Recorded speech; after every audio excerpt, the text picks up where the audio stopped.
Close. Coming up on Shamwari Untamed, the team moves a family of hippo. So this is how it works. We've had a little bit of a hiccup in our leopard planning. The leopard makes a great escape. A big baby arrives. We're going to need a lot of patience here. Okay, she did swallow.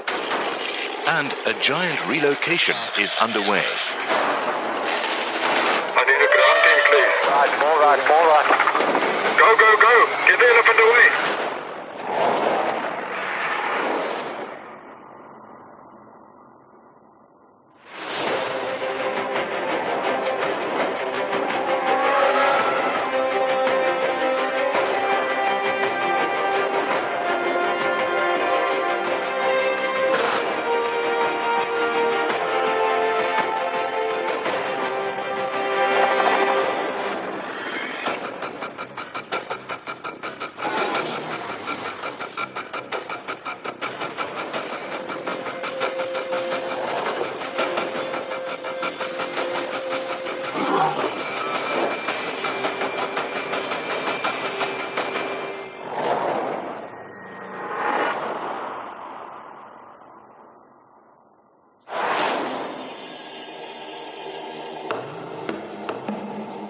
One week ago, the team captured a family pod of hippo, and today they will be moved to their new home.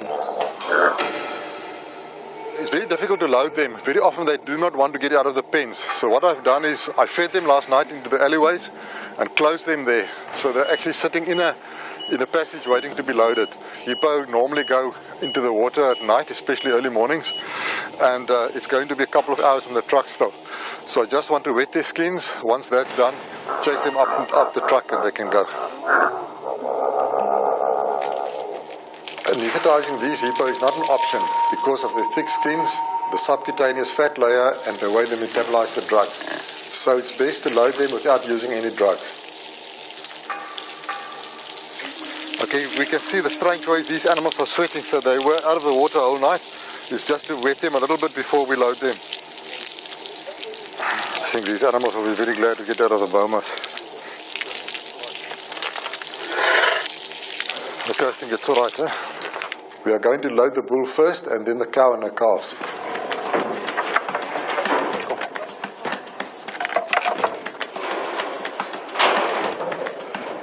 Come.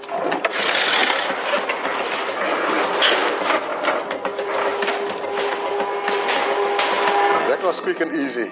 The bull is safely in the truck. It's always more difficult with a cow trying to protect the calves. So let's see how it goes. If we can split them halfway, we split them. Go.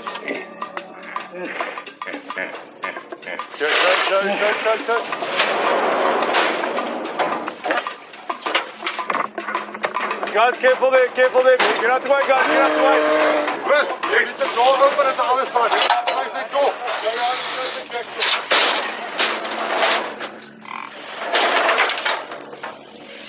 We've loaded rhino, hippo, buffalo, anything here. It's the first time an animal bent the gate. We can see it almost bent this open, almost opened this. If this has happened, it would have been big trouble here today. Before we can continue, we must fix the gate. One more push from the hippo, and he'll break the whole gate down. Okay. Sorry, plan mark now. Hold on, uncle.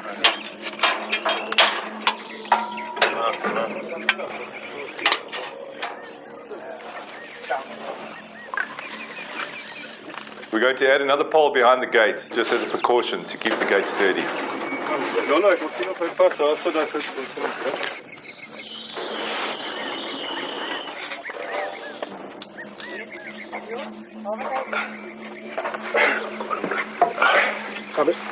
Okay, 1, 2, 3.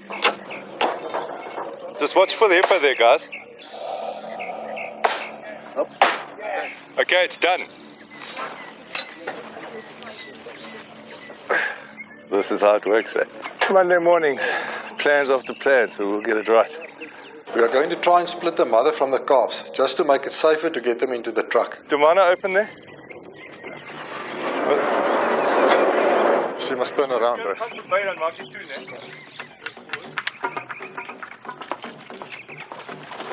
If we can prod that small one, Jan. Stop. close. Okay, we've got the cow and one calf in the front. It's not working. Open the gate. Open the gate.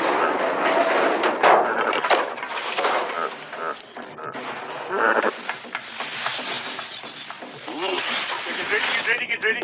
Go.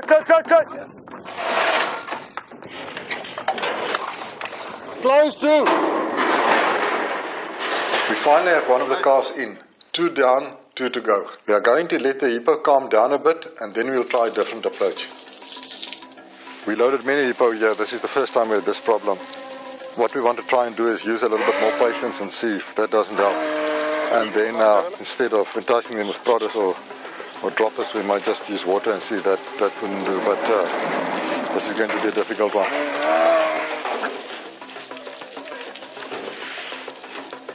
Hey, man.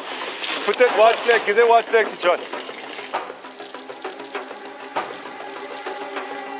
Megan, move away there quickly, please. Oh. Come on, go. Okay, one at a time.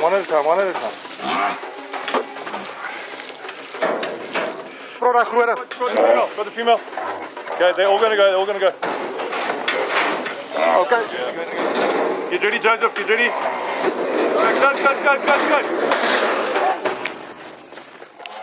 What a story. At last they're in. Probably the most difficult hippo loading we ever had.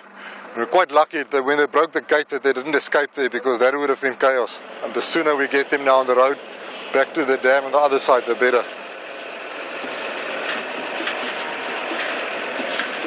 While the hippo are on the road, the whereabouts of the new leopard leaves John with a major concern. Recently, the team introduced a new male leopard onto Shamwari to improve the genetic diversity of the resident leopard population.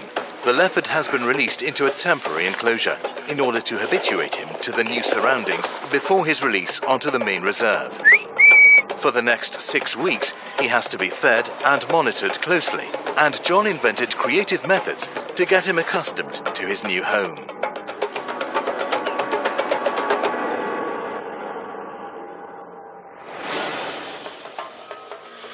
We've had a little bit of a hiccup in our leopard planning. We were due to release this male leopard from the bomas or the holding facilities next week, early next week. But I see he's done that for us. He's actually gotten out the bomas. It's not a problem in terms of getting out, but what's really worrying, I'm looking on the satellite imagery here for the last 48 hours, and what he's done is he's gone straight to our boundary, and he's sitting on our boundary, so that to me is a big concern. Okay, here's our holding facility where the leopard was, and you can see just before midnight last night he was right up on the boundary of the holding facility. He obviously got out and he's probably walked down this road, followed it to the fence line and on our boundary fence. And then here is where his latest position is early this morning. Having this facility with a satellite is brilliant, but it doesn't replace physically being there on the ground. So I think I want to get out there and actually go to him as soon as possible and see what he's up to.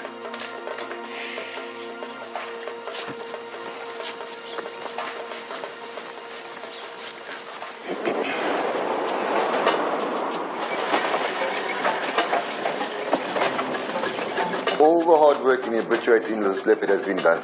This is going to be the first test to see if that habituation worked. Alright, I get a relatively decent signal here. The fact that I've got a signal means that he can't be way over. He's got to be somewhere close by. And so what I'd like to do is see if I can't just give him a little bit of meat, just to stabilize him for a day. And in order to do that, I've actually got to call him from here. So let's try it.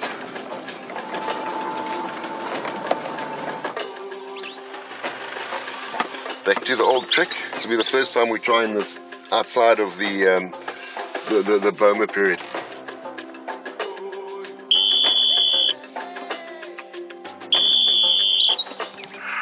He can only be about 150, 200 meters from us, I'd say.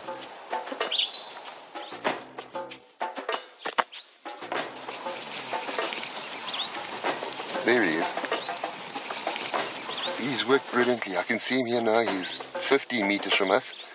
he's come right to us when I blew the whistle. So, although it's a little bit artificial, it's working. And hopefully in the next sort of couple of weeks, he finds his feet, he finds his home range and territories and settles in. Then we don't need this anymore. But at the moment, it's an invaluable tool. And he's only been out for about just over 24 hours. So he hasn't actually had an opportunity probably to make a kill for himself. But that'll come. I think at the moment he's more interested in exploring his environment as opposed to hunting. So this will just settle in for a minute. So I'm very, very happy. I'm going to enjoy having him. But I think let him be now. The habituation process obviously worked well. We found the leopard quite quickly. I had a visual, so now I'm happy. The hippo are on their way to their new home, where they will be able to breed and start a new population. We're offloading these hippo right near a dam, so hopefully they go straight into the dam where they'll feel safe.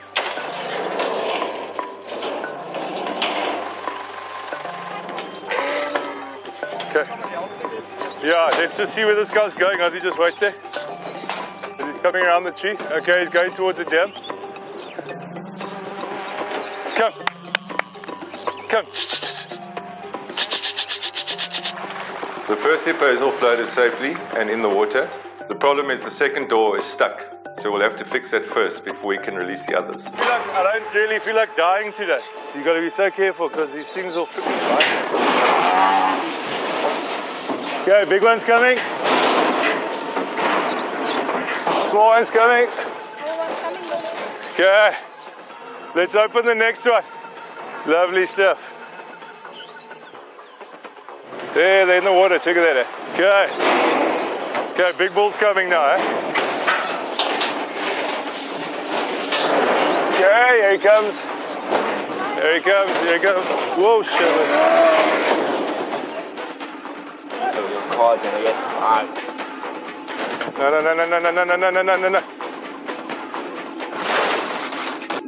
The bull went straight into the car and there's extensive damage on it, but luckily the hippo is fine. All the hippo have now gone into the water and they all look good, so everything has worked out fine.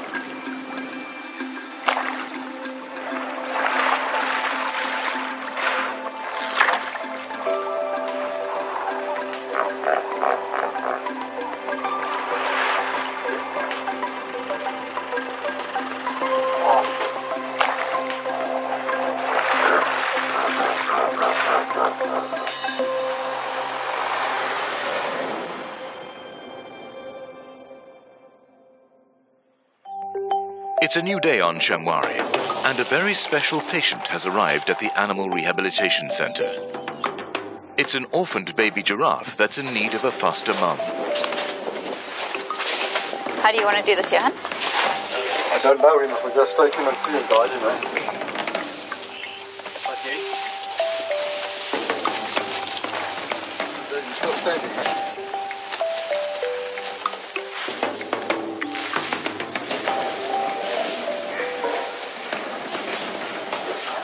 I can see that the calf looks skinny and dehydrated, so we have to get her to drink milk as soon as possible. Does she look very, very skinny, eh? Just let her go a bit. Right, let's just stand. She can stand up on her own, she walks around as well. We did give it a bit of penicillin as well. Oh, okay. What did you feed her with? A bottle? Bottle, yeah. She'll have to take a bottle. Okay. Okay. We're going to let everybody move out. Then Megan and I will try and bottle feed her. Hello?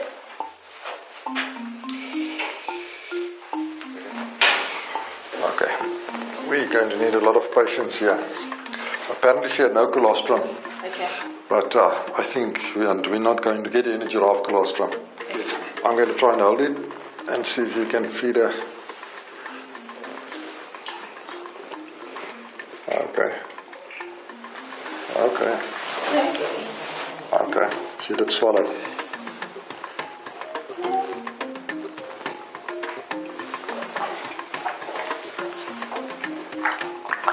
Okay. She's swallowing, so that's good. I'm going to try and keep it. If she needs it, she can go backwards to the corner. I'm going to try and help you a little bit here. This way, okay. ready. Okay. My big boys.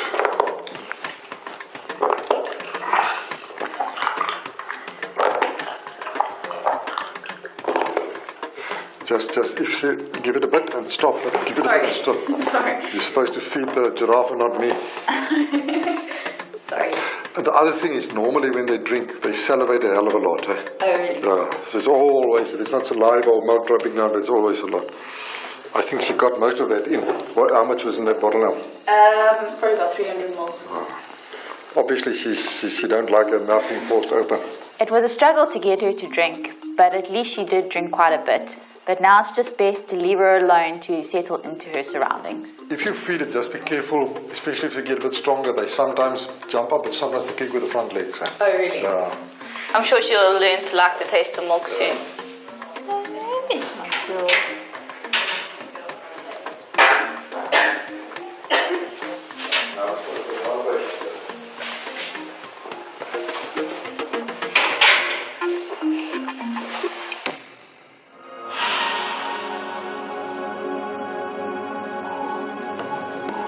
Out on the reserve, John is searching for a herd of elephants. Elephants form a huge part of our ecology here at Shamwari, and next to man, elephant has the greatest capacity to alter the environment, so you need to be able to control their densities, because once you start interfering with the microclimate of the thicket, the elephants won't necessarily kill the thicket, but when a drought comes in conjunction with all our other animals, you'll find that the thicket starts dying off. On any given property, elephants should not exceed 15% of your total carrying capacity. And elephants can breed at about 7% per annum. The three options we have for controlling and managing our elephant densities are either add more land to the property, contraception, or live sales. There's not many suitable places that can actually sustain elephants in South Africa on private land. So these kind of options don't come very often, but when they do and it's a suitable reserve, we're very happy to translocate.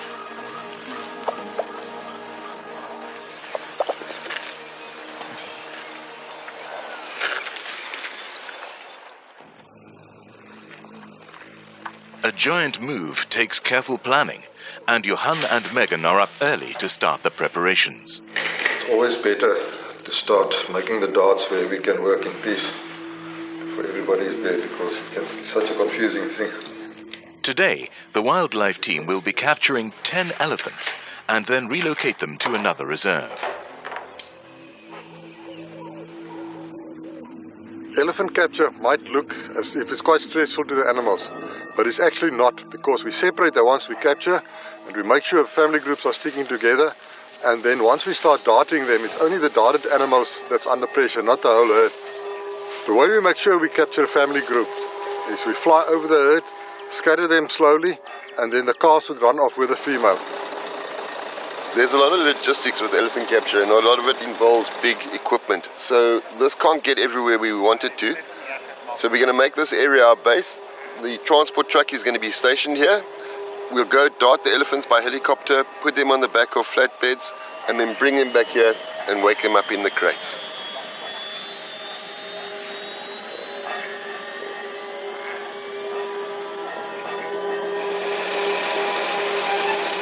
So is this your new system that you're trying out today? Yeah, so we've basically designed a new wake-up system, which we're hoping is going to speed up the whole process. Obviously, the longer an elephant's down, the more risky it is for the elephant. So we're trying to eliminate the whole process of using a stretcher, pulling them into a box, recovering, having to pull it out. And it's all for the animal, it's all for the safety of the animal. Absolutely, yeah. The shorter time they're immobilized, the better for the animals. Well, I'm excited to test it, so let's get going. Let's do that.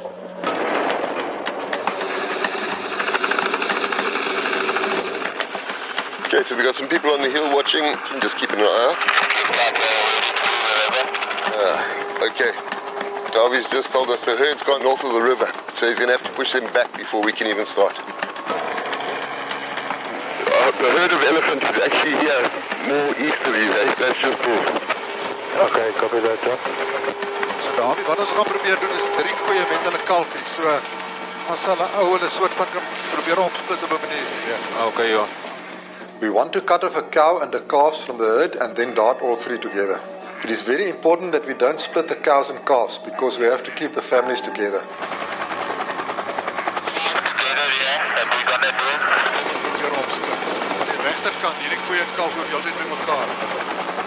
Okay, they've separated 5. I got a feeling there's just the 3.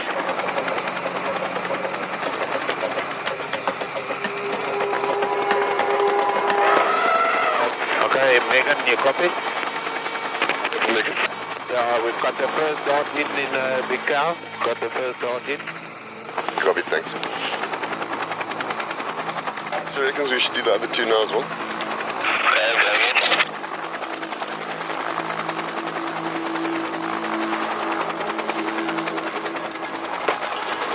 Second dart is in.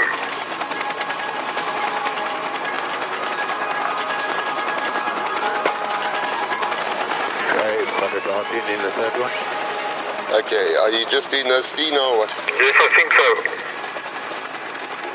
Johan successfully darted a cow and her 2 calves. It will take 5 to 10 minutes for the drugs to take effect, and they have to keep sight of them until they go down.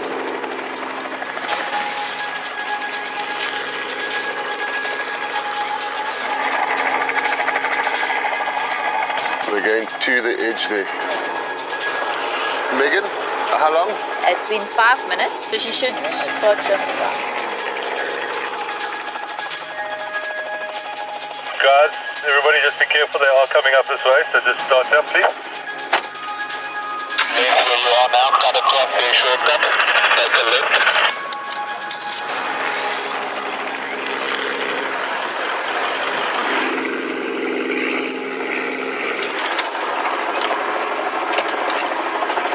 Good guys. We can leave it. Let's go to the next one.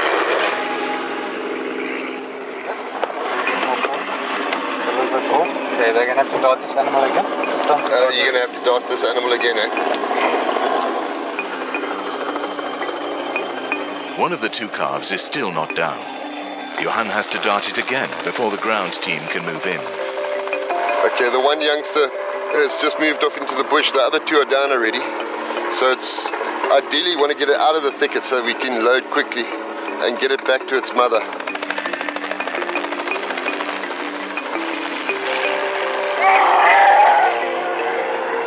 I've got another dart in the calf, so it should go down soon. 3 ground teams will assist in loading the elephants to speed up the process. Yeah, all 3 are now down. Not exactly together, but we're going to start loading now and get everything going. Okay, can you get that weight there quickly? Wait, hold on a sec. Not 3285. Stand that side, I can see you. Come to me, we want to get into the back.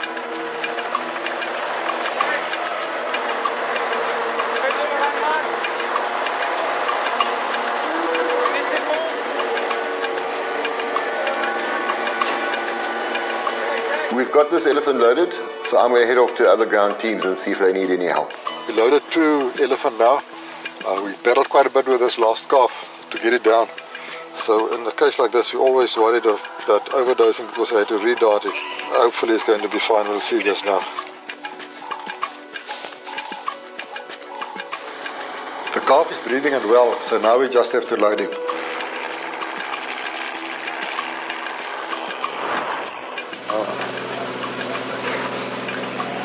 We managed to dart 3 elephant. We're busy loading them, and I'm just making more darts to carry on darting. It's a bit tricky. Some of the animals I had to dart more than once. Hopefully it's going to go a bit better now. The recovery trucks will now move these elephant back to the transport truck, and I will continue with darting the other elephant.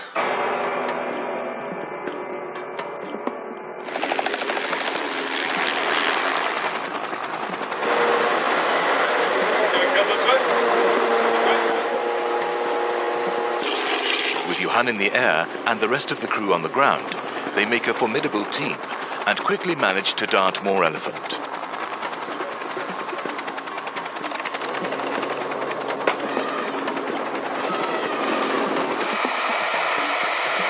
right, take a right.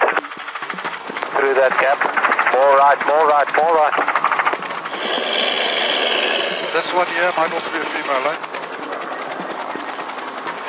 I'll get you closer now. Okay, 7 is down. 3 to go. I need a ground team, please. Is that Danzile down there?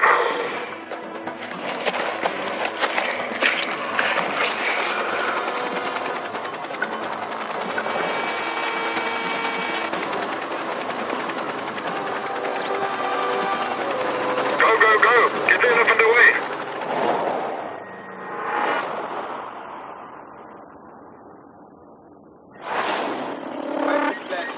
Next time on Shamwari Untamed, the giant relocation takes an unexpected turn.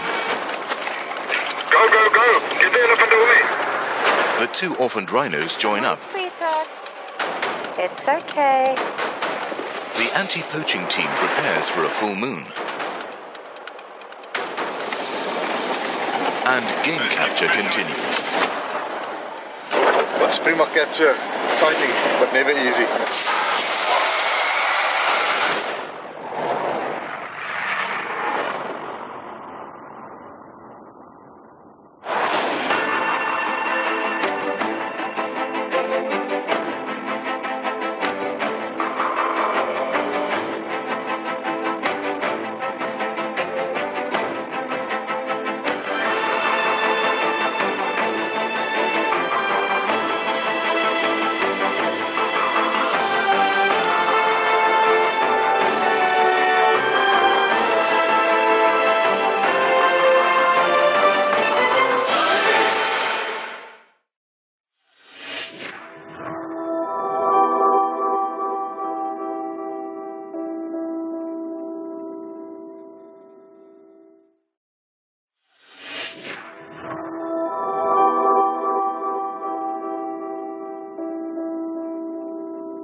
Coming up on Shamwari Untamed, Blade's training continues. Come, Patrick. Show her the way. Noel's territory gets a lot bigger. She's clearly not going to be coaxed out. We're being in 2 lions from one of the neighboring reserves. New additions to the lion prides arrive. Always be safe. There's a dead hippo in the rear. We made a very primitive capture site for the hippo. And Johan finds himself in a tricky situation. There's lines right here. And there's a hole in the floor.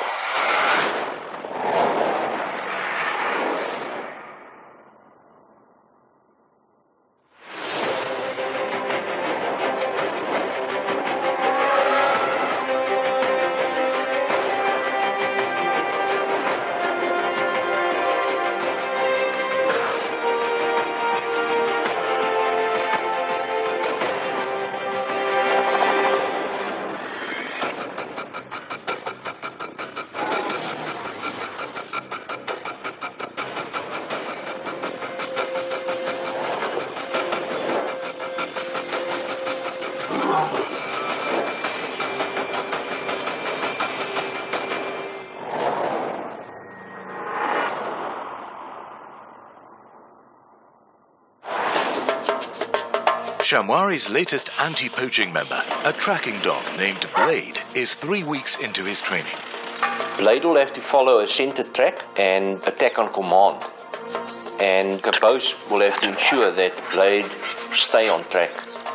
Look, when he first sees you, run away. There's no box. Don't worry about that. But when you come back, agitate. I want to get a consistent barking going. But again, see, we're not looking at a finished product. You're in training still. One of the other anti-poaching scouts will now leave a centered track, and he'll also drop pieces of rag, just as an indicator to Caboose that the dog is actually following the correct path. Make sure that he takes that scent and then goes. All right. And give him 3-4 meters before you follow him. Okay. He starts suk, he'll go a couple of meters. You can see he's confirming, he's going that way. He hasn't cast already. Okay. Then you follow, thus confirming he is correct. Okay. And remember, don't praise at the rag.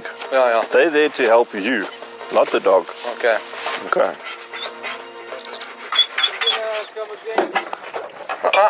Come here. Blade. Hop.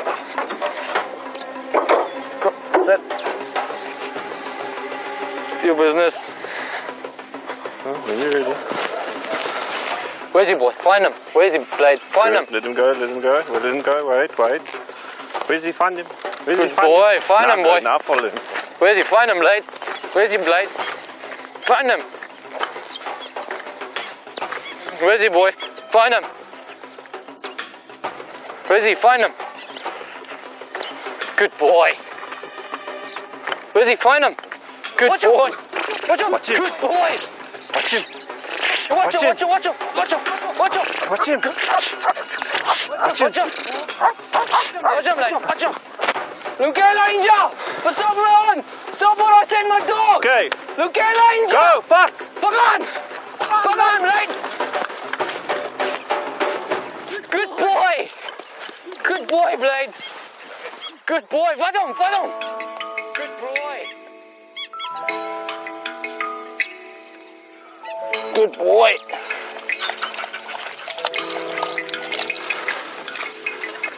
Give attention to how often he's putting his head up. If his head's up too much, he lost it. Yeah. And then you need to stop and allow him to come back onto it. Okay. Okay, don't follow him, because otherwise you might follow him off 20 meters. Then it'll be difficult to come back on. Yeah. The wind is playing games with us, Yeah. and that's fine. So the scent is moving all over, that's granted. But be careful to acknowledge when you can visually see that he's not on. Because remember, we're still training. Yeah. Okay, he's not a finished product yet. Yeah. You need to read him and the track. Okay. So yes, a lot of pressure on you. Yeah. It wasn't his best. but No, he got through it. definitely.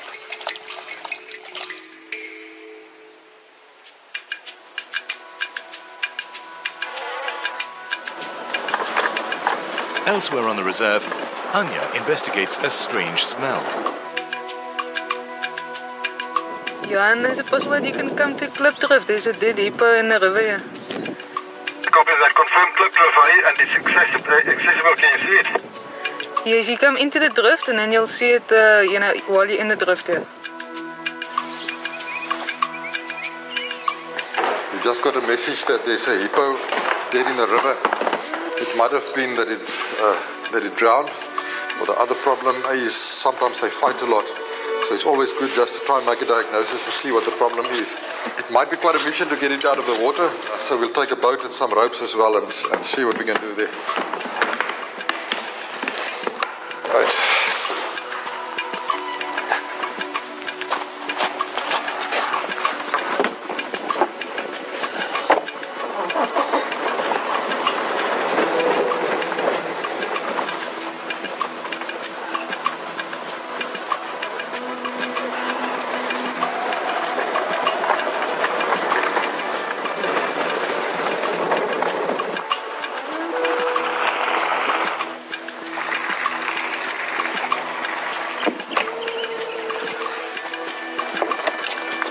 The plan is to paddle to the hippo with a boat, if you can call it a boat.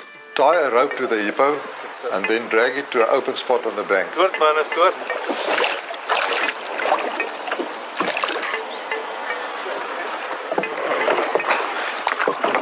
Jy must row, ek stroom op nou. Zwaar. It's actually quite shallow, man.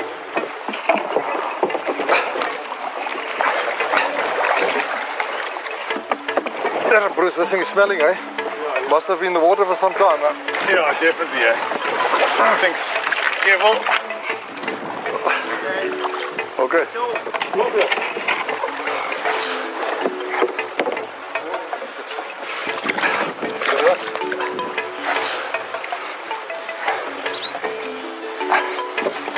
Okay, so we can actually get out of the way, Bruce. Eh?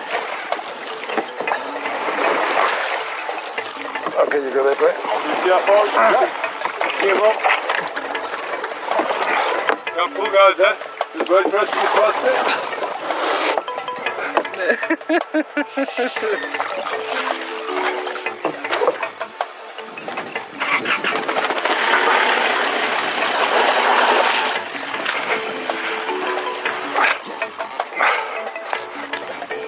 Just make it shorter on the bucky, guys. Make the rope shorter.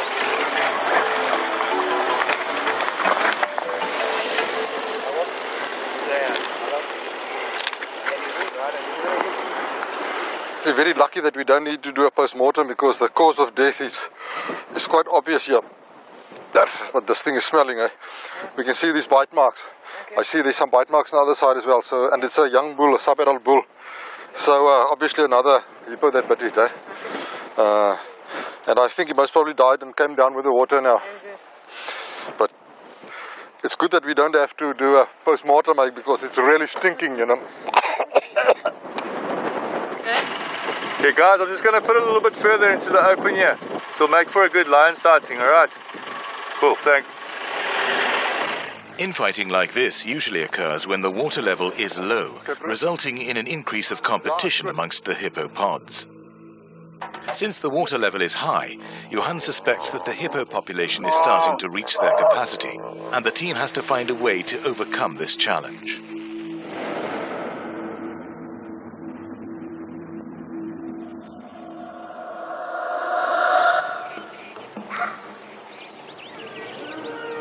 It's a new day in the African bush, and the lions are feasting on an effortless meal.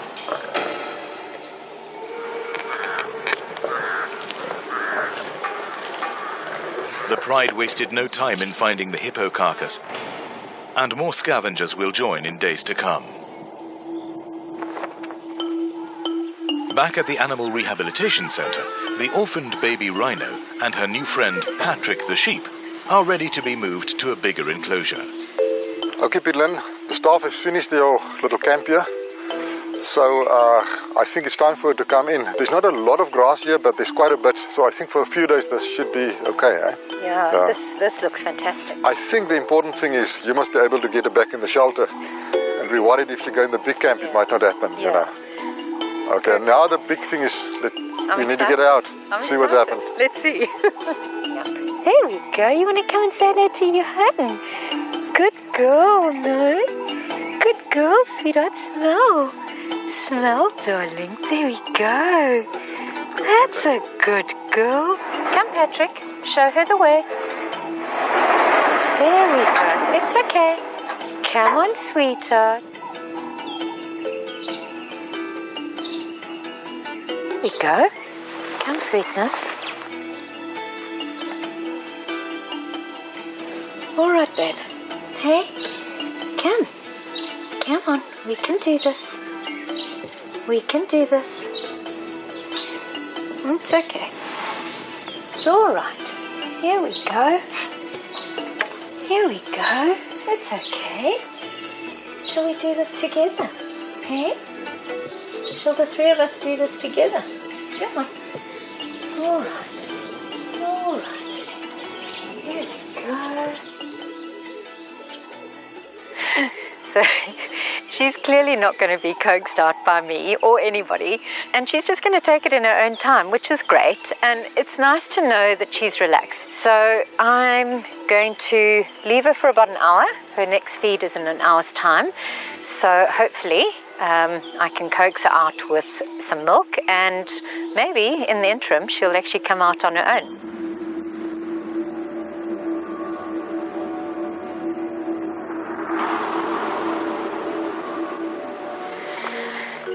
Maybe this will get you out, hey?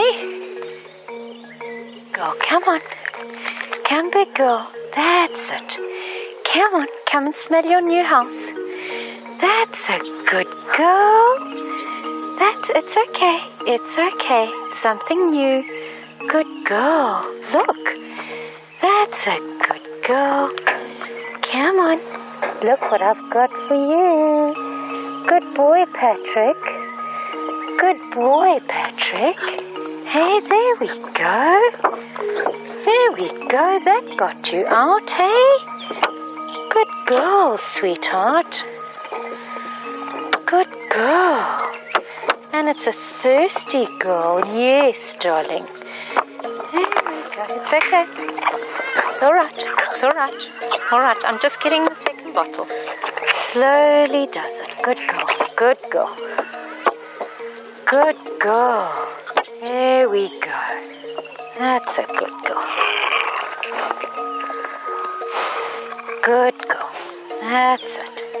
That's a good girl. There we go. Good girl. And now look. Look at this beautiful house. Well, the milk was a definite success. It really worked well. And she seems really relaxed coming out here. As you can see, Patrick's already grazing, and hopefully she'll also start grazing very soon. Good girl. Oh, it's so nice. New place, hey? Here we go. Good girl, sweetheart. Oh, little love. I'm smelling my feet, eh? Smelling my jaw. All right. Gently does it. Gently does it. Good girl, darling.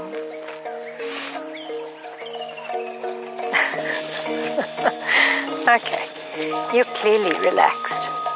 I think I'm going to leave her to have a little snooze, and hopefully when she wakes up she'll decide to graze a little bit. Hey, darling, I'll see you later.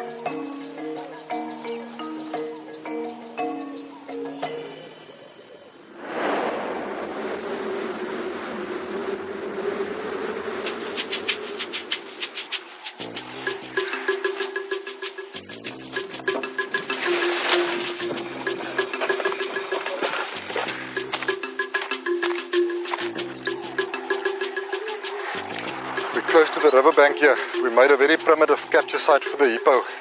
We've got quite a bit of hippo in excess, and we need to reduce the numbers. There's a lot of fighting. Now, to capture hippo is very difficult because if we would dart them, they just run into the river and they might drown. So we build a system here, and if we start feeding now, slowly we'll sort of lure them into the capture site.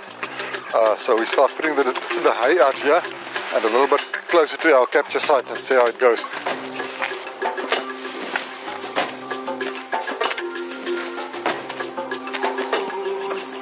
Once they start eating here, we don't feed any at the river anymore, and then only into the boma. They look dumb, but they're actually quite clever animals. Okay, Anya, you know the story. We obviously tried to get the hippo in here. What we need to know is what hippo is actually coming here. Okay. So I think most probably the best is if we fit a camera to the gate. Is it set? How fast the pictures apart? It will take 6 pictures every 20 seconds, and as long as the hippo move here. Yeah, well, they come slow. Yeah. So I think we do that, and then we'll just feed a little bit more here. See where you can get them in. Okay. And this box is your protection. Yeah, because I've had black rhino damaging them, and also elephants. They like to put it in the mud.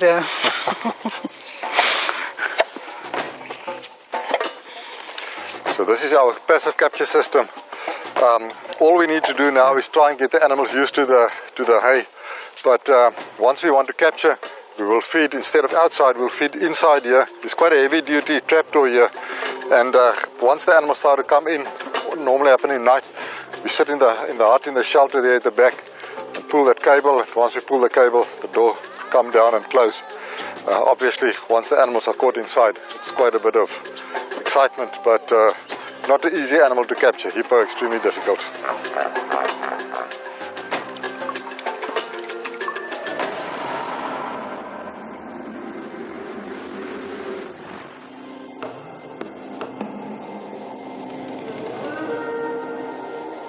After a few nights, Johan and Anya check the camera traps to see if any hippos are taking the bait. So far, it only looks like maybe an adult bull that's coming to eat this. One bull, eh? Yeah. She went there at about 9 o'clock, and then he came back again at about 2. Okay. Oh, so he came twice, eh? Yeah, but it looks like the same one, though. You see, so this one is now at 2 o'clock. Oh, because this, and it looks like the same guy. No, eh? it looks like the same one, yeah. Where is he walking towards river or the other side there? No, it seemed like he only walked up to the corner there. Okay. And then he came back. Okay. Okay, Anya, at least something is going there, eh? Yes, and just hope more will follow. But this is still out of the boma. It's where we feed in front of the boma. It takes a lot of convincing to get the hippo to go inside. Ideally, Johan wants to capture a family of hippo to move to another reserve, so they will have to wait for better results from the camera trap. But for now, Johan has other business to attend to. today we bring in 2 lines from one of the neighboring reserves. The idea is that they would fit into the existing line population as it happened in the wild. Inbreeding in our population is always a problem, especially when the population is not very big like the lions or the rhino. So it's quite a big day for us to bring in some other genetics. So there's different ways of introducing animals. I think it's a little bit rough just to throw these lines into the main reserve amongst the others. So what we're doing is we've got quite a big line enclosure, a boma. So the animals will go in there, get used to this environment, and once they settle down, most probably 2 to 3 weeks, they should be released into the main reserve with the other animals. These lines are down, but we're not sure how deep they're asleep. We'll find out just now. Because that's good, I can't kick. Yeah. Listen, guys, the only way that we'll know for sure is a prodder. Can you see the scut piece on it? Yeah. I'm not sure. I'm touching. Yeah, you're touching it. There you go, look at it. It looks asleep, eh? He gave half a dosage of medetomidine, eh? This line look quite asleep, eh? These lines look quite asleep, so we're going to offload them directly into the boma. A bit of a risk as they can wake up quite unexpectedly. John, just shine your light inside and we just make very sure. Does it move? Yeah, he's literally dead, eh? And he's looking at me. Yeah, he's awake, eh? Yeah, he's awake, Yeah. Yes, he's awake. Sorry, small gate. Sorry, Francis. Yeah. That would have been fun. Rather make sure.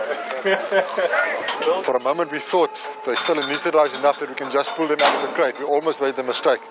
But when I touched him there, he really jumped up. So rather take them around and release them way outside.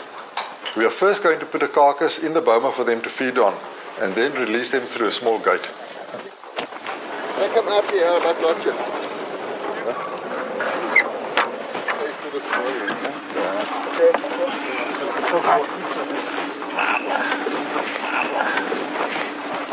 Come on, Billy. 1,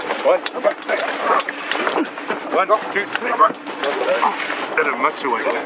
He's facing that way, but he looks awake. He's lying a little bit on his back though.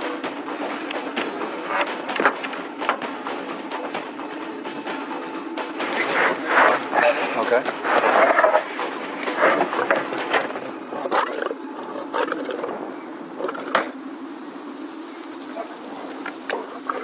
Working with these animals, there's always a couple of challenges. We're going to have a moment where we have to take this crate away and fit the other one here while there's still a line inside awake. But I don't think it's a big challenge. I think he's groggy enough not to go and attack anybody, but always be safe. That's why Bruce is sitting here with a rifle. Always be safe.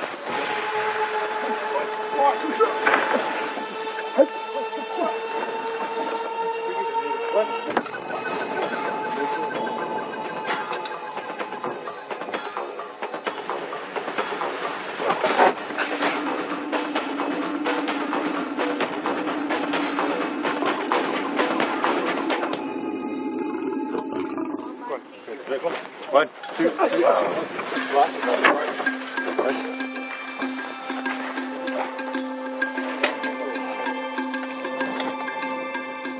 I think it went all right. Fortunately, we didn't open those doors, eh?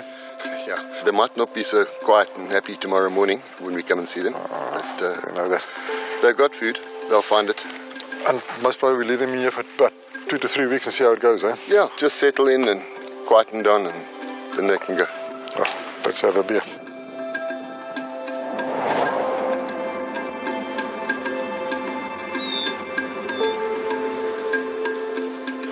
I've been monitoring the hippo at the capture site for the last couple of weeks. Initially it was only a bull, but now the camera trap shows that a family group is entering the capture site every night, so I have to capture them as soon as possible.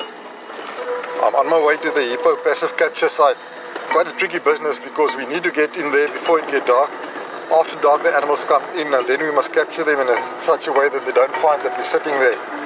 These hippo are quite clever animals. We have to stop quite some distance from our hide and then just walk in and then sit very, very quietly.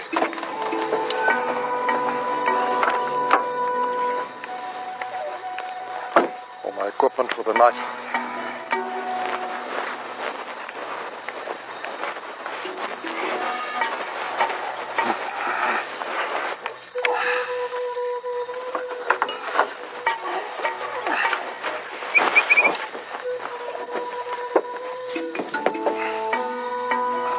always not the best, but at least it's close. I always like just to bring my revolver with and make sure. Rather have something than nothing. Keep that close by. And now the waiting begins. I've got a little peephole here that I can look through and see if they come in. Once the animals are in, pull this lever, the trap door should close. Might get a little bit of sleep before they come.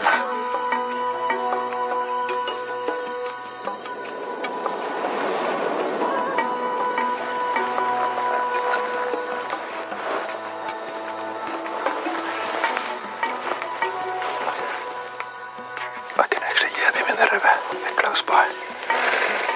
But no, I don't want to make any movements when they get close. Get myself ready.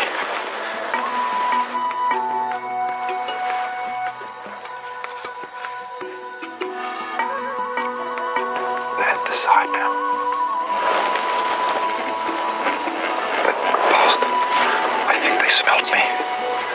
Most probably the wind is the wrong side. Then it's unlikely that they're going to come back, but we'll have to wait and see.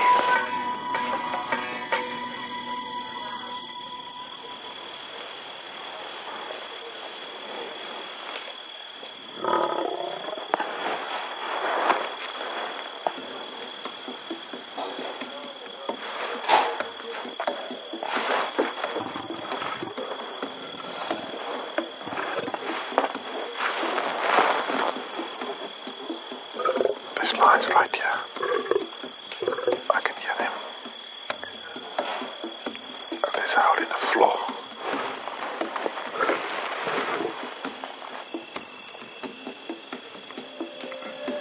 Not sure how many, but close by. Best is just to sit still and wait.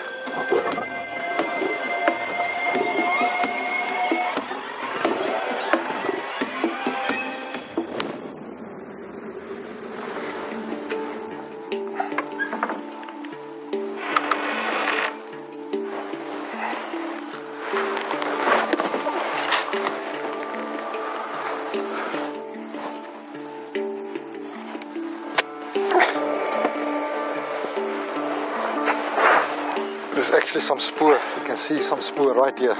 That's not something that you appreciate if you sit in a little enclosure like this, but not what I anticipated at all. But things don't always go right. Johan has to come up with a new plan to catch these vigilant hippo.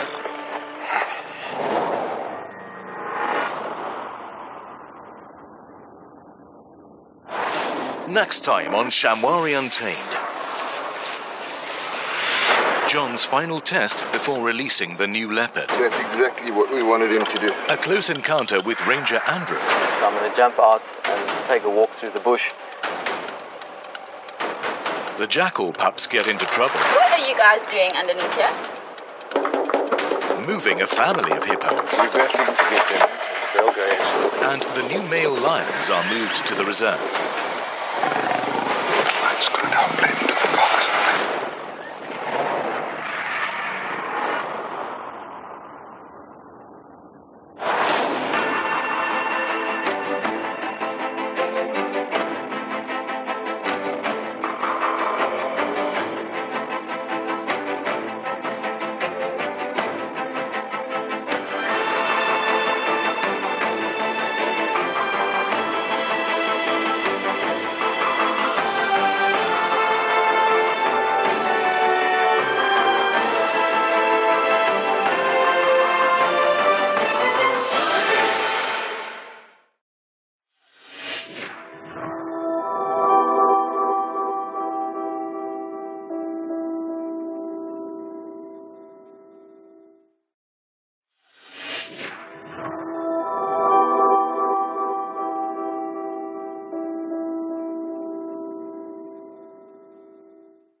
Coming up on Shamwari Untamed, John's final test before releasing the new leopard. That's exactly what we wanted him to do. A close encounter with Ranger Andrew. So I'm going to jump out and take a walk through the bush.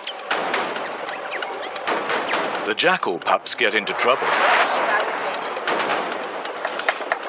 Moving a family of hippo. We're battling to get them in, but they'll go in. And the new male lions are moved to the reserve.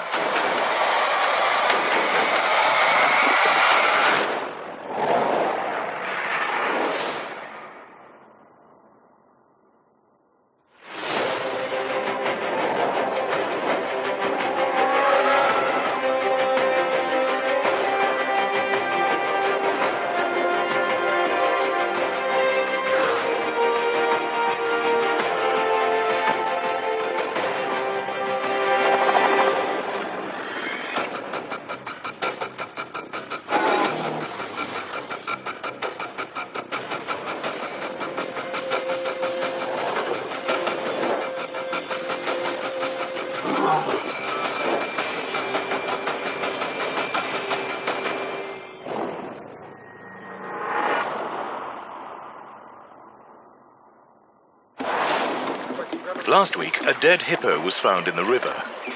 The cause of death was territorial infighting. Johan realized that the hippo population is reaching its capacity and decided to relocate some of the hippo.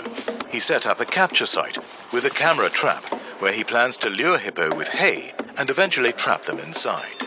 But hippo are extremely alert and his efforts were unsuccessful. I think they smelled me. It's a new day, and Johan is determined to find a different way to capture these hippo. So I've sat 2 nights here with these hippo trying to capture them now. And they smell me. They actually come, Bruce, you wouldn't believe it, they come right to the enclosure there. Way back you set that trap. Yeah. And I think we must do it again. I think Amos is the best guy to put it in place. No, let's do that and then let's see what happens over the next few days. Okay. Since my last attempt didn't work, I decided to use a different system to capture the hippo without any human presence. Let's set the trap up and everything and let's just test it so it falls down on the number 8 and then we'll reset it again. We know it's working and then we'll leave from here. Okay.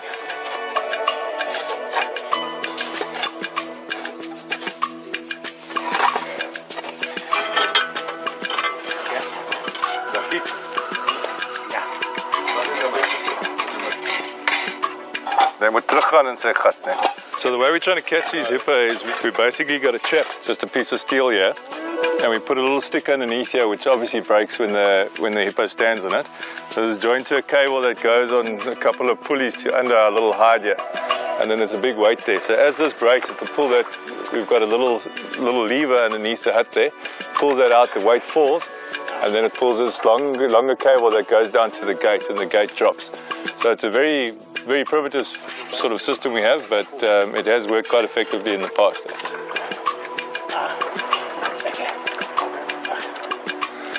Okay, I'm just going to stand on it now and we'll see. Obviously the gate's not going to fall because we've tied it up. But let's see if it works.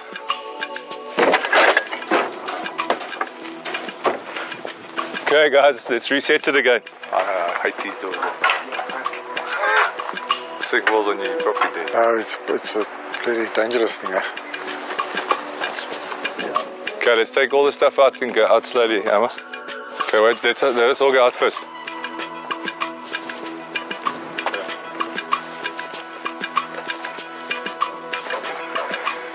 Okay, well, we all set, new traps in and everything looks good, so hopefully tonight we get lucky and we catch a hippo.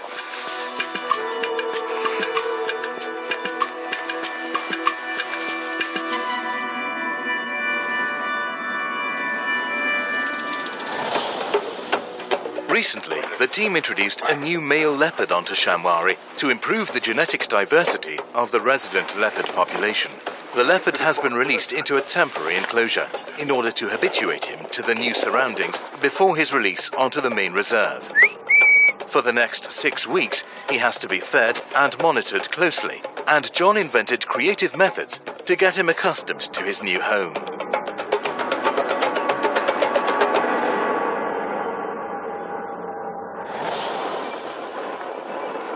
Today I plan to lure the leopard into the bigger enclosure.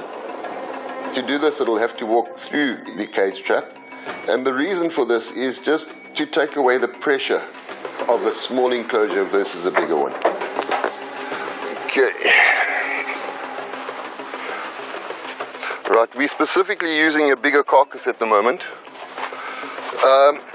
So that when he gets it, he's going to be settled with it for at least 3-4 days. But the hope is that he takes it in, drags it off into the thick bush, and then from there what will happen is we can release him directly into the reserve.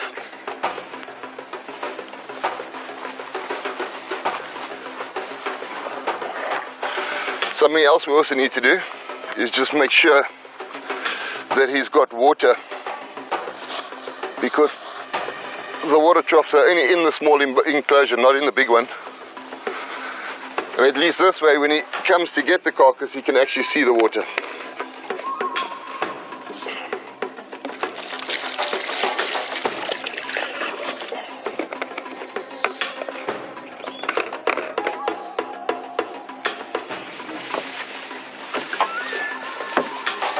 The one thing with working with leopard or even predators like this is that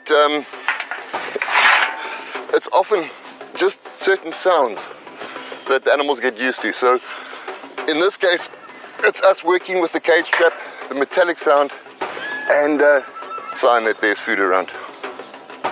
Okay, time to go.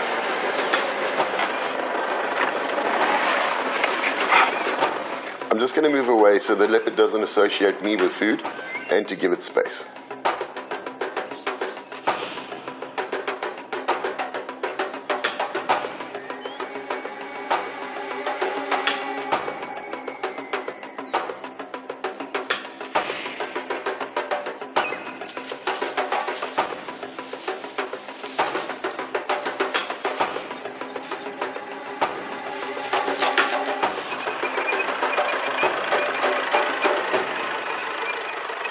Okay, the carcass is gone. I can see the drag marks here. So he's dragged it off into this thicket here. It's good. I don't know how far he is, so we'll just have to be very careful when we move around here. But that's exactly what we wanted him to do.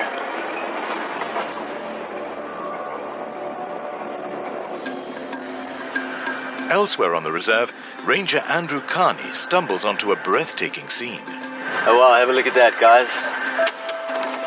There's a beautiful, beautiful herd of giraffe out over there. It looks like there's females with babies. There's a couple of bulls over there.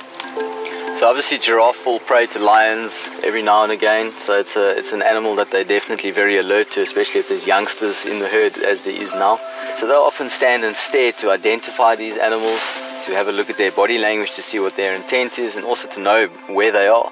So it'll be quite interesting to see their behavior with us walking. So I'm going to jump out and take a walk through the bush and see what their reaction is to us.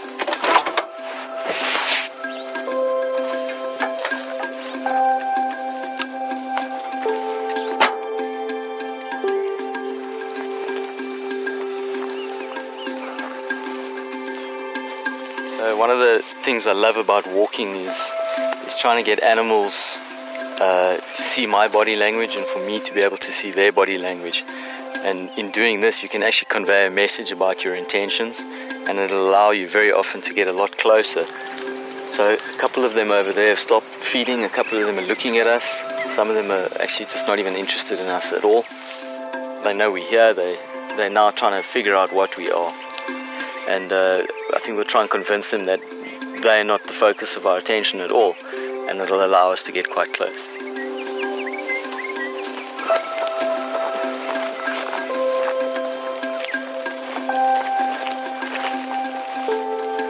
Right, let's try round and round the mulberry bush and see what that does. So what I'm doing is I'm trying to convince these giraffe that I'm absolutely not interested in them at all. I'm not a threat to them. I don't even care that they're there or not. And as you can see behind me, they're starting to get really curious because they don't know what I'm doing. Why am I doing this strange behavior? And if you were to walk directly at them, they would know that they're the center of attention, they're the focal point. And because we're an apex predator as humans, they would know we're dangerous and they would run away. So at the moment we're about 35-40 meters, but let's see if we can move a little bit parallel with them as they're moving and slowly close that gap.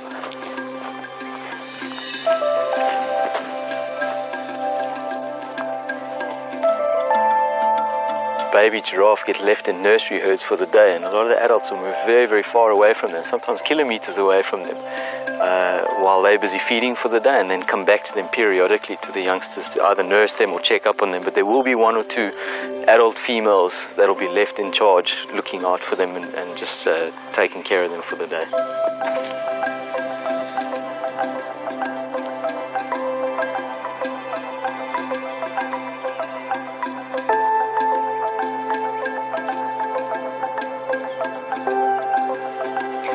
That was absolutely fantastic, just by us adapting our walking strategies, trying to use a little bit of body language and allowing the animals to see our body language has allowed us to get really, really close to these females with the youngsters, which is just such a privilege.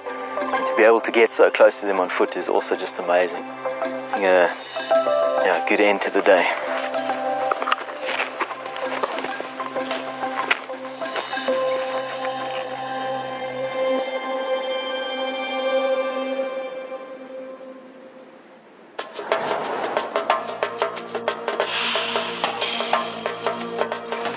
Bruce is on his way to the hippo capture site with the hope that they've captured these vigilant animals. So I'm just heading down to the hippo boma now. If the gate's closed, I'm going to be very excited today. But then it's going to be a long day.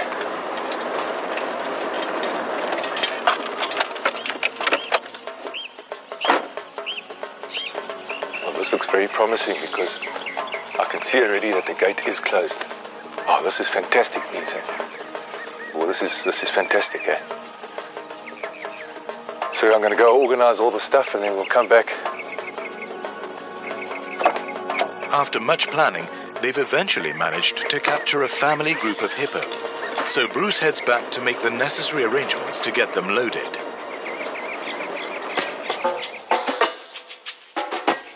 Back at the animal hospital, Megan is faced with an interesting problem. The jackal pups are now 4 months old and almost ready to be released. They are weaned off of their milk and have also been moved into a larger enclosure to limit the human contact. And their neighbors are a couple of warthog piglets.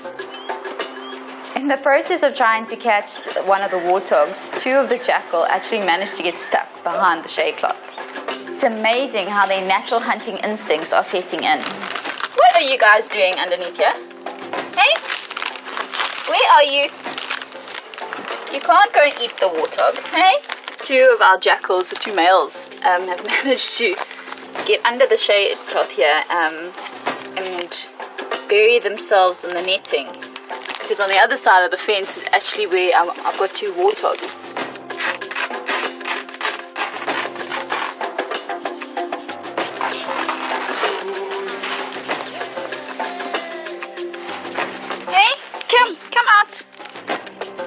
It's amazing how jackal can climb and the things that they can actually do. Come. Come, my love. Come on, my boy. Come out. I bet you this is Freddy. Come, Fred. Good boy. Alright.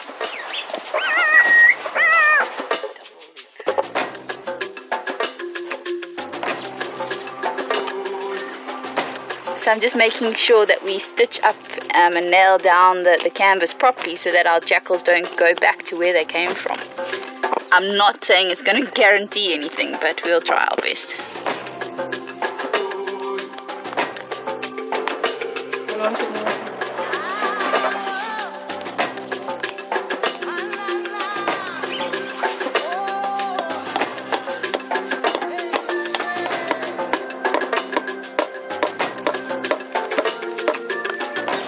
Well, we finished here. I think we've done the best job as we can.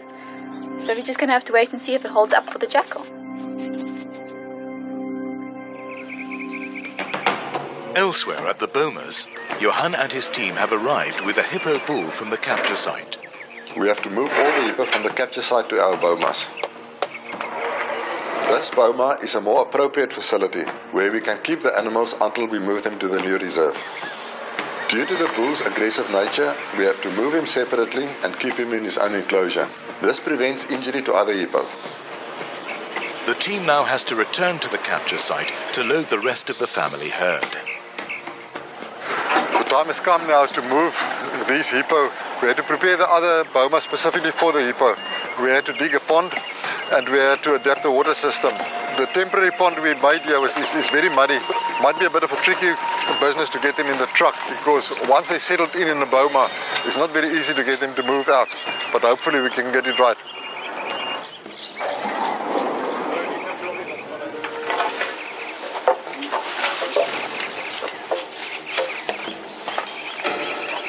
Loading hippo is quite difficult. We're going to try and make a noise on the far side, at the same time entice them into the truck with makeshift flags. We're battling to get them in, but they'll go in. Come, turn out. Come on, there we go. This is a lengthy, complicated process, but the only safe way for us and the hippo.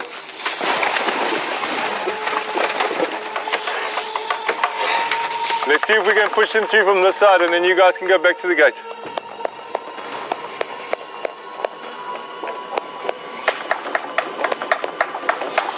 Okay, there we go, nice, come on.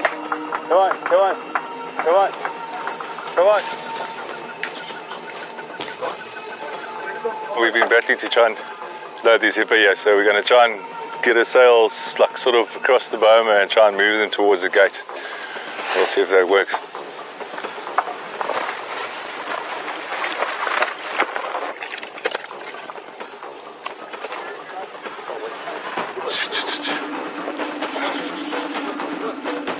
Go, go, go, go, go, go, go, go, go, go, go.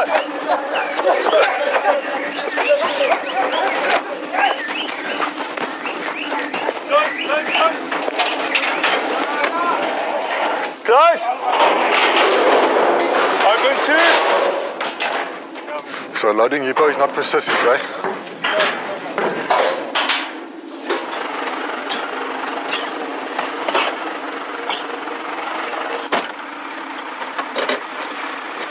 Okay, we've loaded the hippo now. We're just gonna take them to another boma at our offices there, where they've got food and water and everything. Okay, park the truck quickly, please. Okay, let's offload. Right, okay, I'm going to start the others. Okay, open, Kim.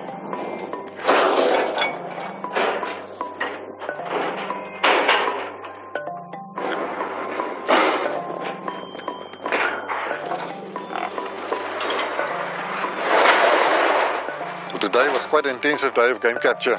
It's always a tricky business. Sometimes it works, sometimes it doesn't, but we actually had a very successful day. And it's always nice to know that they're going to new places and start new herds. Sometimes it's just for genetic reasons, sometimes to reduce inbreeding on Shamwari, and that's what conservation is about. Obviously stressful to the animals, but we do our best to reduce it as far as possible. They're fairly used to feed, so they should take that tonight.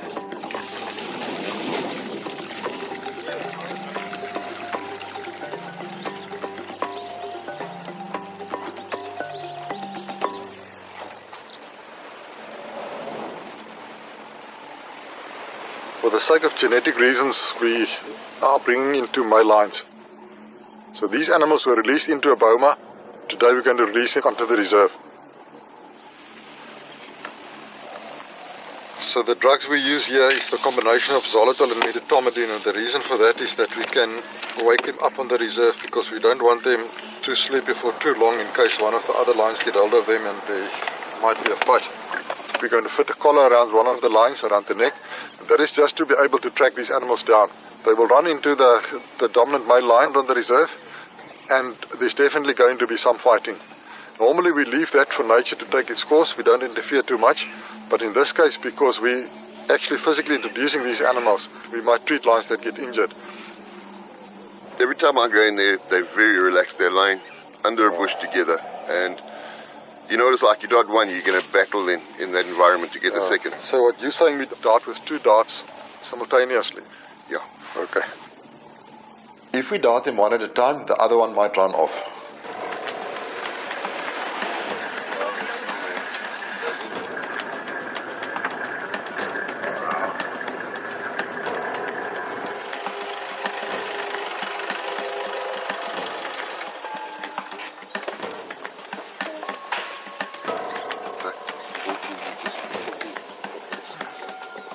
We have to be within 20 meters to dart these lines, so we're also using a carcass to get them in range.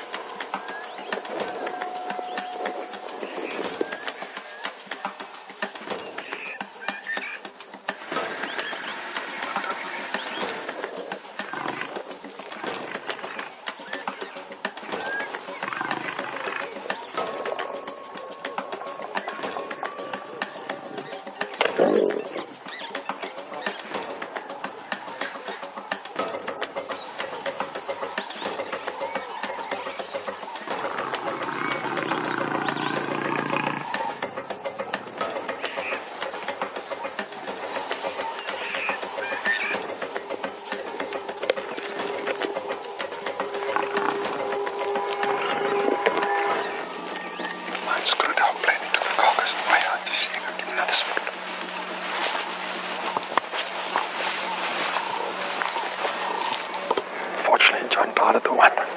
So the one should go asleep now, and then we must find the other one. But they went right to the other side.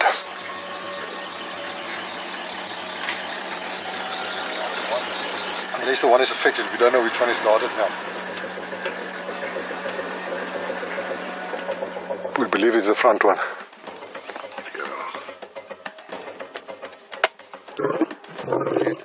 It's low, eh? In the arm. So we can see the one animal is actually asleep there, and the other one is still trying to eat. He should go within 5 minutes.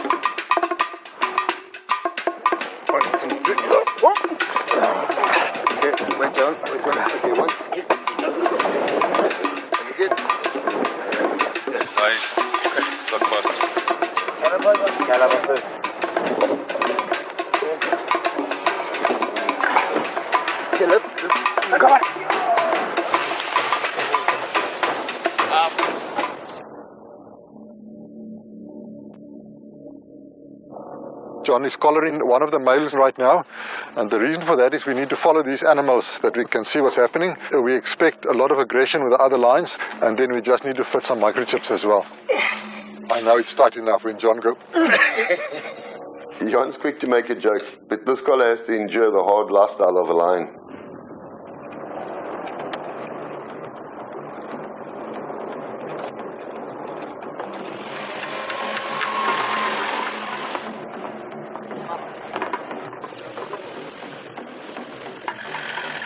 We've chosen this spot to release the lions because there's no other lions around at the moment.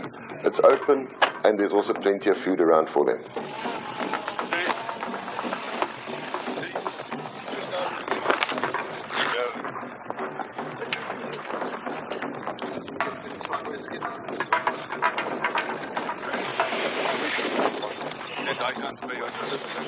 Okay, just final test before they actually wake up.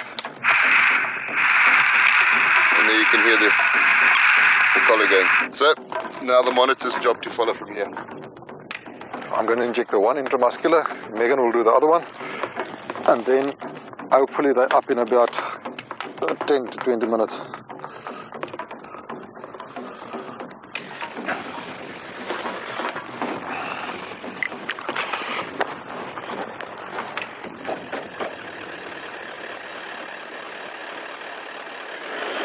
We've given the lions the same carcass that we use for darting, just so that when they wake up, they start feeding and don't move off in different directions.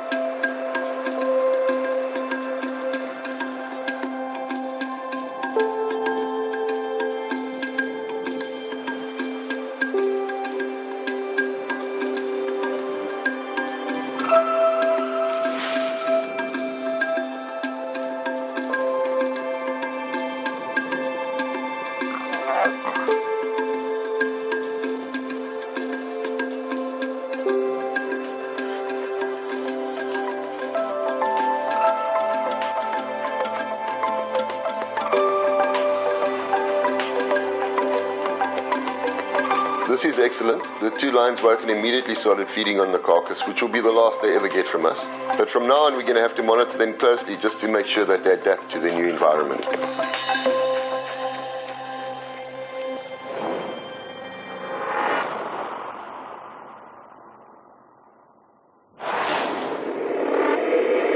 Next time on Shamwari Untamed, an injured cheetah needs Johan's attention. For an injured cheetah like this to hunt on its own is extremely difficult. The jackal pups are ready for release. Mama, baby. Yet another victim of poaching arrives. We just received another baby orphan rhino. Unfortunately, her mother was poached last night. And game capture season starts. Go, go, go, go, go!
Coming up on Shamwari Untamed, an injured cheetah needs Johan's attention. For an injured cheetah like this to hunt on its own is extremely difficult. The jackal pups are ready for release. Mama baby. Yet another victim of poaching arrives. We just received another baby orphan rhino. Unfortunately, her mother was poached last night. And game capture season starts. Go, go, go, go, go!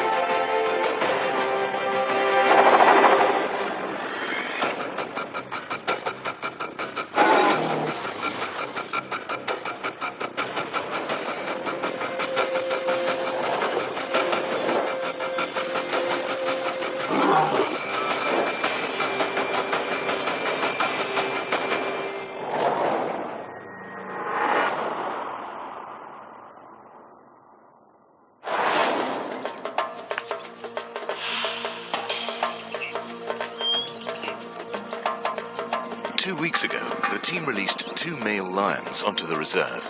And today, Johan is out searching for them.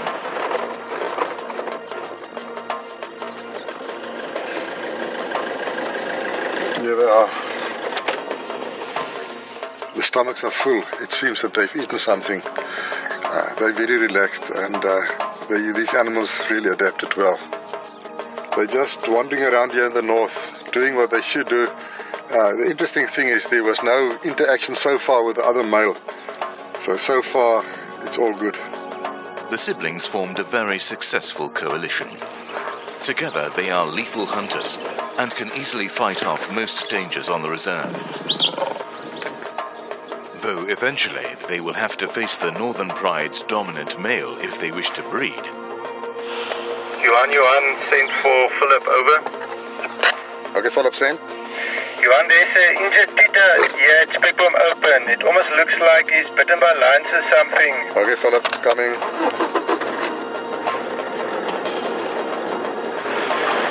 I just had a call about a cheetah that's badly injured. We need to go and have a look. It's not impossible that it might be these 2 lions, because it's not far from it.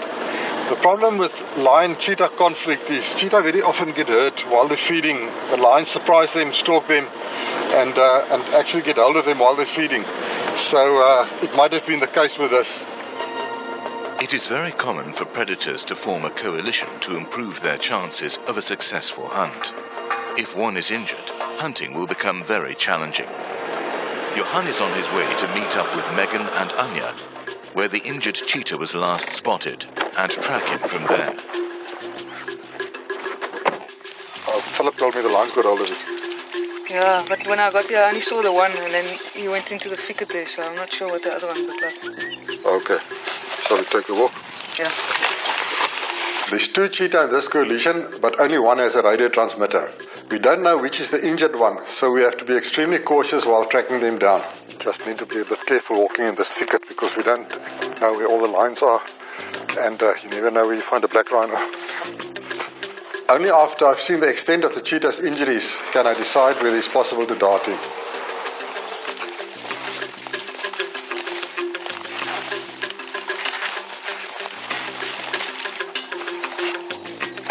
Johan and Anya are anxious to find the cheetah, but they have to be cautious, as they never know what might be hiding in the thickets.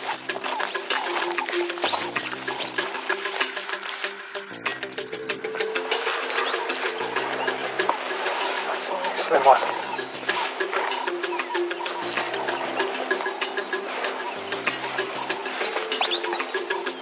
You just need to see when you turn around first, but it doesn't look well, eh? I don't see bite wounds there. Yeah, you can see on the back leg. Back to him, eh? This is the one, eh? It will be best to dart this cheetah to give it a proper examination.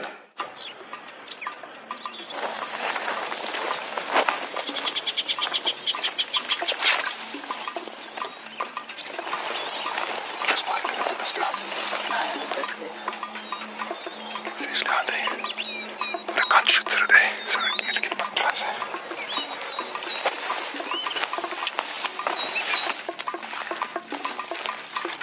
Just give a glimpse of her.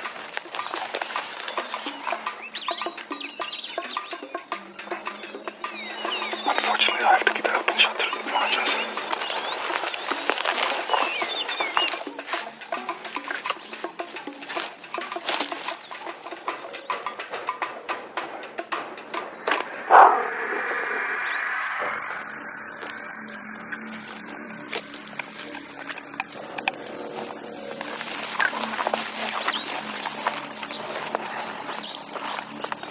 I think the best is we take it down. There's almost like blood in the urine as well. Yeah. Badly swollen, yeah. I wonder if there's not internal injuries. There's no serious external wounds, but there's a massive abdominal swelling. So I have to get this animal to my vehicle to have a better look.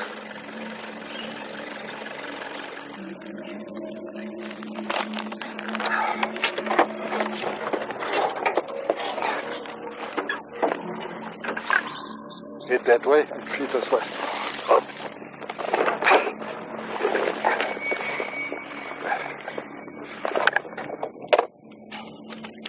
I think we'll have to open him up. Anti-inflammatory painkiller, some antibiotics, and just put him on a drip.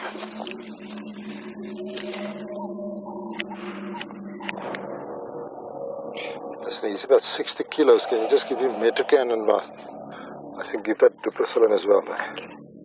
I think we need to do a laparotomy. That means we need to open the stomach and see the problem inside.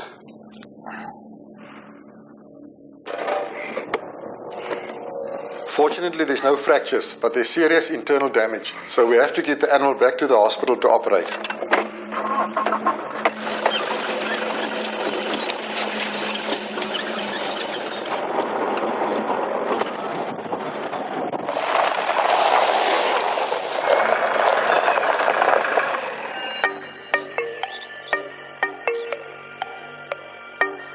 Inside, I'm not quite happy, and I'm very worried that there's either intestine ruptured or rupture of his bladder. His bladder is completely empty as well.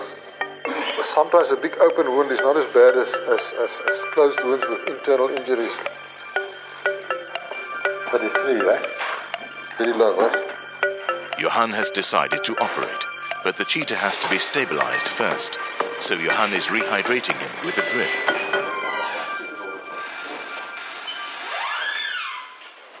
While the cheetah is regaining his strength, other patients are ready for release. The jackal pups have been with us for 7 months now. They have grown so much, and with their last attempt at eating their warthog neighbors, I think it's time that they be released back into the wild.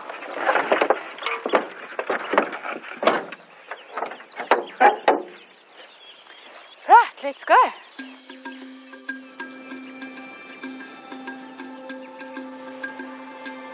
We're very close to one of the most remote places on the reserve.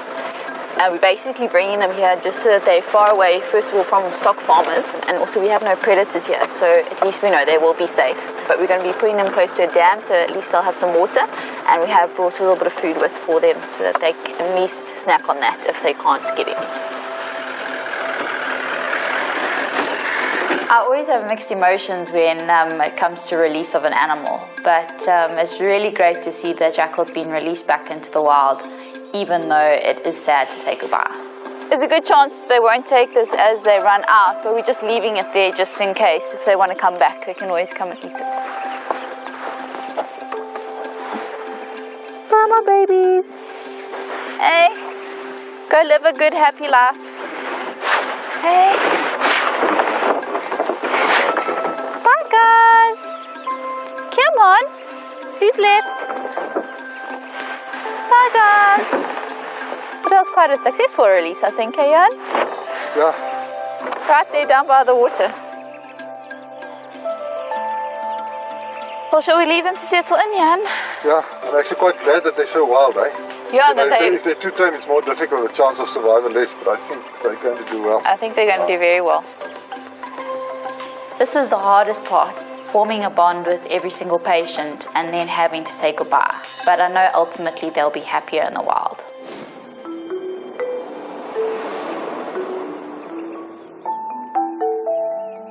Back at the animal hospital, the cheetah is ready for his operation. Because of the severe internal injuries, I have to operate. Unfortunately, I'll never know the real extent of the injuries until I open it up. They're going to need more Zolotol.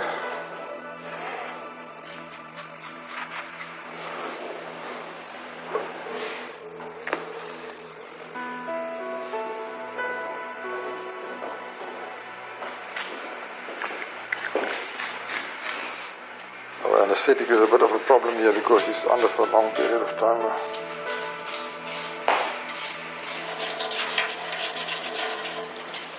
Keep your Zolotol ready, eh? Yeah. It might be unnecessary that I open it, but the only way that we will know, we can see this big damage underneath here. Okay, so I've got the bladder in my hand. It's definitely not perforated, so it's fine. It's actually quite good that we opened this because all the intestine is moved and sitting under the skin. So part of the swelling I was feeling here was actually the hernia. This is a huge problem. This intestine is quite badly, almost like ruptured here. The bad news is that we're dealing with a partially ruptured intestine. Fortunately, it's not through to the lumen. I have to stitch it up in such a way that we don't have an obstruction afterwards.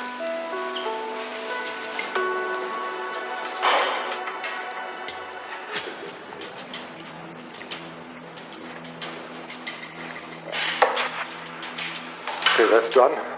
As good as we could. The hernia was quite severe, but a much bigger problem is actually the damage around the intestine. So we tried to stitch that up, but in that whole process, there's quite a possibility that we go into formal constriction there, that the food can't go through. And that is quite a complicating factor, but I think there's a good chance he can make it.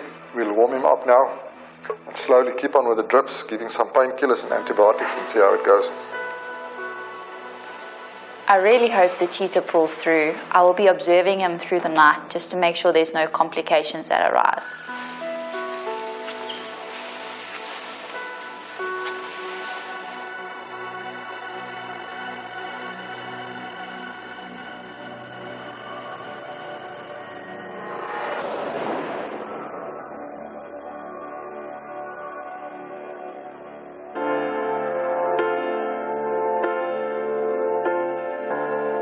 It's been a couple of hours since we did the operation on the cheetah, but we just still kept him on a drip, obviously just to keep the blood pressure up.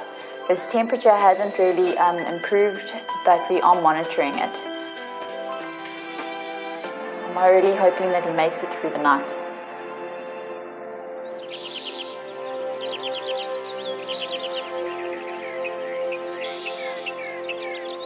It's a sad day at the Animal Rehabilitation Centre, as yet another victim of poaching arrives. Unfortunately, another rhino was poached at one of our neighbouring reserves last night. It brings the total amount of rhino killed for the year in South Africa to about 800. What's even more heartbreaking is the fact that a small rhino calf was left orphaned. We've just received another baby orphan rhino. Unfortunately, her mother was poached last night. She's about 3 months old, and she's here in this crate behind me. So we're just trying to sort out the boma. We're hoping to put her next to our other baby orphan that we have, and just see if we can get her to suckle, and yeah, just see how she goes from there. Offloading this one is going to be much more challenging than the last time because this one is much more awake. What we're going to try and do is blindfold it, and while it's still blindfolded, see if we can't give it the first bit of milk like that. I'm not sure if it's still anesthetized enough to do it or not, but let's try.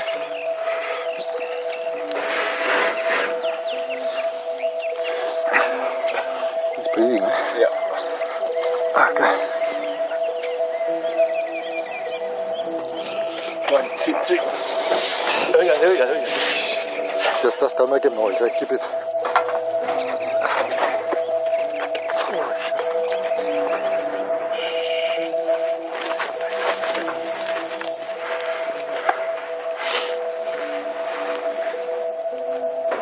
Load the crate, let them go, and then we see what we can do.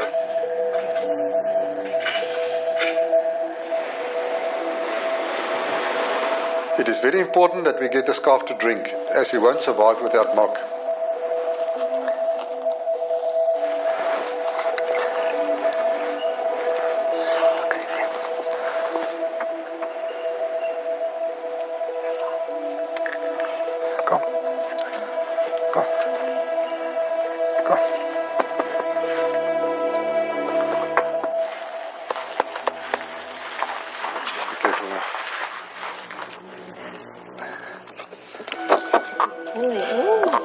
Good.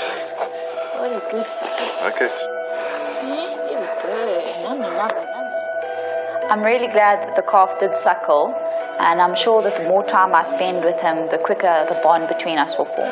We need to be quite careful with this rhino. It's so difficult to get it to suckle, but now it did suckle a little bit. And if we give it too much, they just get a diarrhea, and that is much worse. Then we have to deal with dehydration as well. The calf now has to get used to Megan's voice because she will be the foster mother until it gets weaned. From past experience, we know once the drugs wear off, the calves don't drink. I'm going to give this calf a long-acting tranquilizer to get it calm enough for Megan to bottle feed it. The team leaves the calf to familiarize himself with his new surroundings. Noel, the other rhino orphan, is right next door, and if all goes well, they will be united soon. Every year after breeding season, Shamwari has new life. And this means it's time for game capture preparations. It's very important for us to maintain a healthy ecosystem on Shamwari. As such, we can't have an overpopulation of animals or even an overpopulation of a single species. Excess animals are caught and moved to other areas. This is what conservation is all about, because they'll establish new herds elsewhere. We need to do a game count in order to determine which species are overpopulated, and from there we'll decide how many of what species must be removed. Okay, Johan, what we've done is we did pretty much like last year. It's the east to west grids, okay? And we start south, and hopefully the weather doesn't hit us badly. We count the game by flying a 300-meter grid according to a pre-programmed GPS. The data is stored electronically, and we really find that the best way to do this is by helicopter. I've got no intention to be cold. We removed the doors of the helicopter to see better. It's freezing up there, and we've got a long day ahead of us.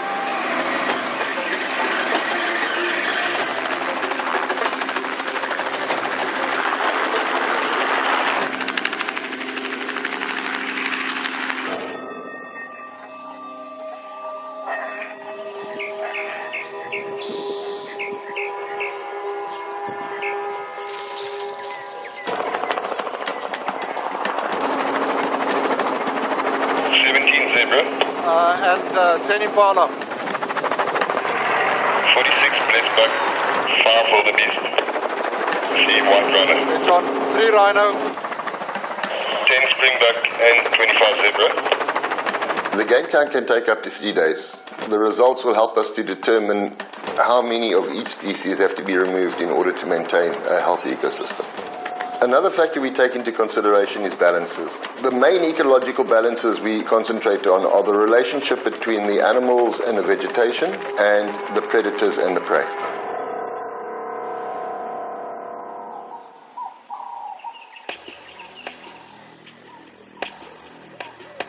Now that the team have certainty about the animal numbers, they can start the capturing process.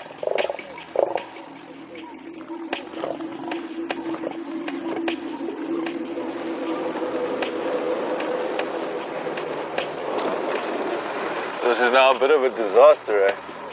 We've set up a big cell system for mass capture today, and now we've got the lions. They're sitting right outside the system, so all the animals that were here yesterday afternoon have all disappeared now. So I guess we've got to just take our chances, eh?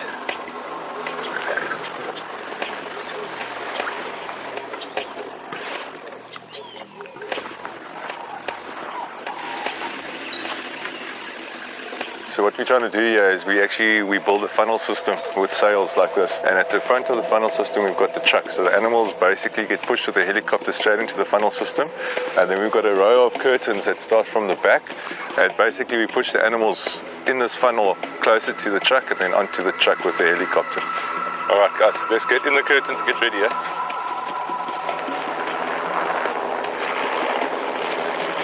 Okay, then you grab that one. Yeah, can you copy me, Davy? Okay, I can hear you. I'm on my way there to the boma. Everything is in place now. We can hear the helicopter in the background. problem is the lines came back. The last thing we want to do is chase the lines into the system because you can't always see what you're doing. The bush is very dense. You can imagine if we're all sitting inside and a pride of lines are coming in here, it will be quite a chaotic situation. So we're moving the lines away with the helicopter and then we'll get going. Okay, everything is set in place. Everyone is pretty well camouflaged. We're just waiting for the helicopter to come now. It should be here in a minute or two. And then the games begin.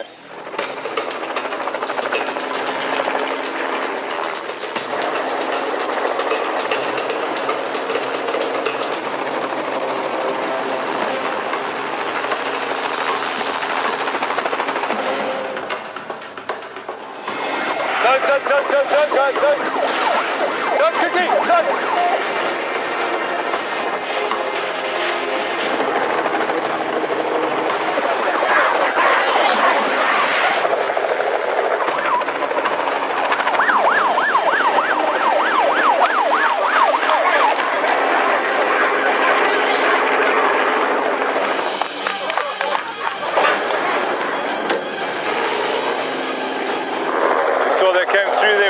They went through the second curtain, went through the third curtain, and they're on the truck. So we've got about 15 impalas. So it's a good day so far.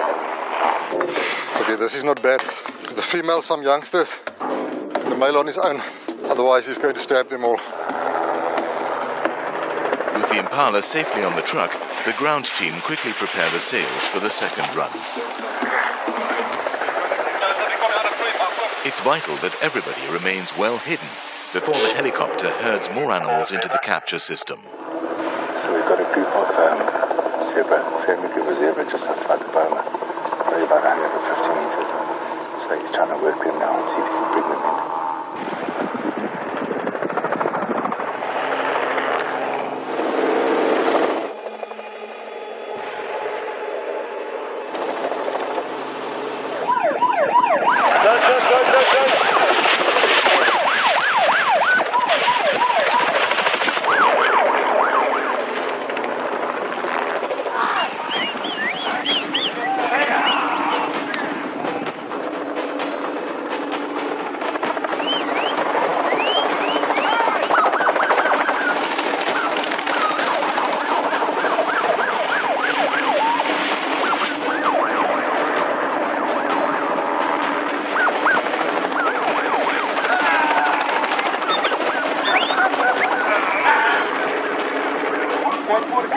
Had not come down the actual lakes.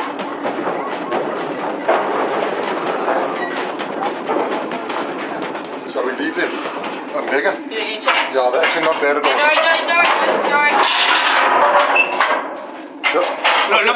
Leave them for the moment. Before we go, we'll inject them. Okay. Yeah. If they start going crazy, just let us know though. Okay. It was a bit of a rough start, but it all ended well. We'll transport these animals to the bomas, and from there they will be translocated to other reserves to start new populations elsewhere.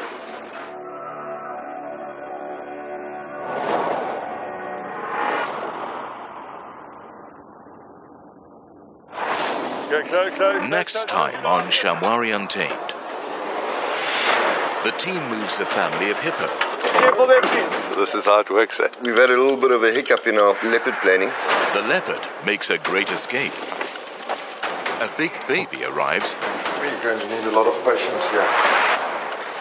Okay, she did swallow. And a giant relocation is underway. I need a ground team, please. More right. Go. Get the elephant away.